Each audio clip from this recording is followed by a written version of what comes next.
Hello everyone, my name is Helga and you're on my anime channel. Music is one of the most important things in my life, and it's also a very important part of anime as a medium for me. I'm a person who never skips openings and endings because they put me in the right mood and make me enjoy the show that I'm watching more. And I think anime creators are really good at picking the songs that match the plots and deliver vibes of their respective series. But what can be even better than anime with a great opening and ending sequence is anime with music included in the narrative itself. So today we're going to talk about the series, one of the main themes of which is music. I have finished all the shows that I'm gonna talk about, so if you have been looking for a great music anime to watch, get ready to receive some recommendations from me. So without further ado, let's go! Number 10 on my list is Vivy Fluorite Ice Song. It's a 2021 anime about a humanoid robot who is created to spread happiness through her songs, but has to get involved in a time travel mission to save the world from falling apart. I've put it so low because the anime itself was average in my opinion, and the music from it felt kind of bland to me. There were some pleasant pop songs, but nothing too outstanding. But maybe it's just that rock is more my thing, that's why the music from this anime didn't move me that much. So I can still recommend it to the pop genre fans. Number 9 on my list is Angel Beats. Similarly to Vivy, it's not a pure music anime, but one of the most important arcs in it revolves around a pop rock music band, and their songs are great. My personal favorite is Ichiban no Takaramono. However, it's not one of my favorite Jun Maeda works, so it takes the 9th place on my list. Those Snow White Notes is an anime about traditional Japanese music performed on shamisen. The main lead is a struggling young musician trying to find his own sound. It's a typical music anime with the characters overcoming their insecurities, improving their skills, and participating in contests. It also has some family drama and a melancholic feel to it. In this sense, it's similar to the next title on my list. When I started watching Beck, I liked the vibe of grunge aesthetics that it was giving me. However, as the show progressed, I felt less and less related to the characters and annoyed by their actions, which forced me to give it 4 out of 10 stars on my anime list. But now, looking back at it, I still have some good memories about watching the series.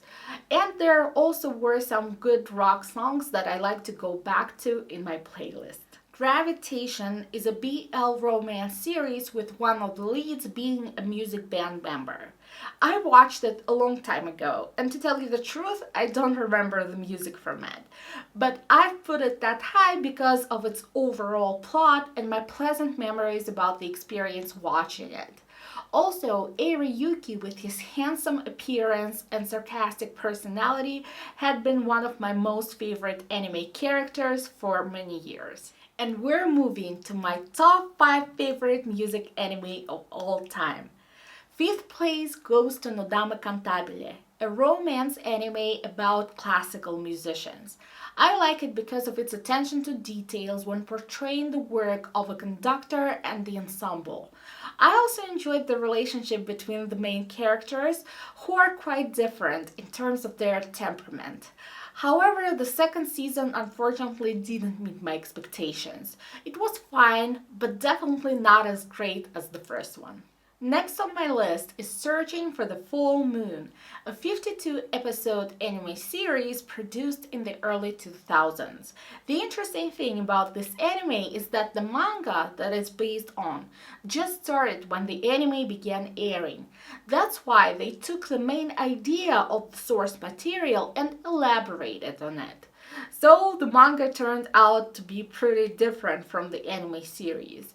I haven't read the manga myself personally, but people say that they like both versions of the story equally. The plot is about a girl who has a dream of becoming a famous singer, but there is one serious obstacle to it. She has a cancerous tumor in her throat. That sounds depressing, but the anime is actually pretty lighthearted for the most part. but I personally was watching it last summer when I was really sick. Firstly at home and then at the hospital. So for me, this title will always be associated with that very difficult period of my life. But as I've mentioned, it's mostly lighthearted, so I think it gave me the strength to go through my struggles. I don't know how Japanese authors can combine such themes as magical girls and terminal illnesses. And although it has some darker episodes and themes, the overall message of the story is quite upbeat. And it also has some great music in it. My personal favorite is the very first ending, which is New Future. Next on my list is K-On! It can look like a typical anime about cute girls doing cute things, but in my opinion, it's actually cuter than most of the other ones. It also has some great music written specifically for this title, which complements it very well. Although I admit that it's quite strange sometimes to see the girls from the main characters playing perfectly on stage when they spend most of their time just goofing around and not practicing much. My favorite character from the series and one of my most favorite anime characters ever is Yui. She is really kind and kind of awkward and bubbly, and I can really see a little bit of myself in her. My number 2 is Visual Prison. This anime has just finished airing and I don't hear anyone talking about it. However, it has become one of the best music anime I have ever seen. The music type presented in it, as you can guess from its name, is visual KJ rock, and I personally really love the aesthetics of this genre. It's also kind of gothic because the main characters are vampires, which in my opinion gives it even more charm. But the main thing is that the music in this series is really fantastic. I can listen to it on repeat all the time. So if you are also a rock and metal music fan, I think you will probably enjoy this show too. And talking about metal music, I have one honorable mention on my list. It's Detroit Metal City. I haven't officially included it because I haven't finished watching the anime. However, I'm a big fan of its live-action adaptation. I find it hilarious, and it's also the reason why I became a fan of Matsuyama Kenichi. If you're wondering who he is, he also played L in the Japanese live-action adaptation of Death Note. But in my opinion, the role of Krauser is where he shines the most. And now, finally, we're going to talk about my most favorite music anime of all time, which is Nana. I have talked about this anime quite a lot on my channel, but if you haven't heard about it, I'll describe the main plot. It's about two 20-year-old girls meeting on their way to Tokyo and navigating adult lives. So it's more like a josei anime than shoujo. One of the girls is the lead singer of a rock band, so this anime is full of great music.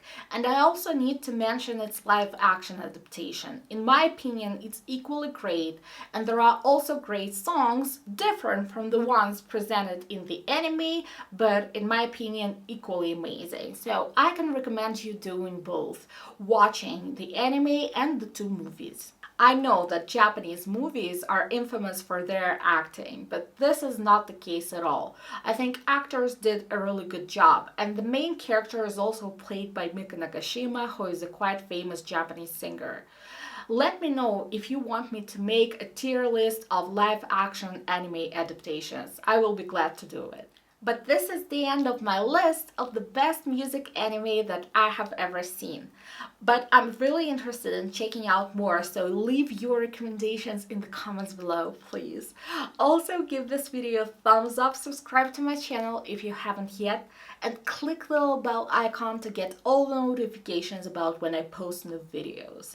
I hope to see you all soon. Bye!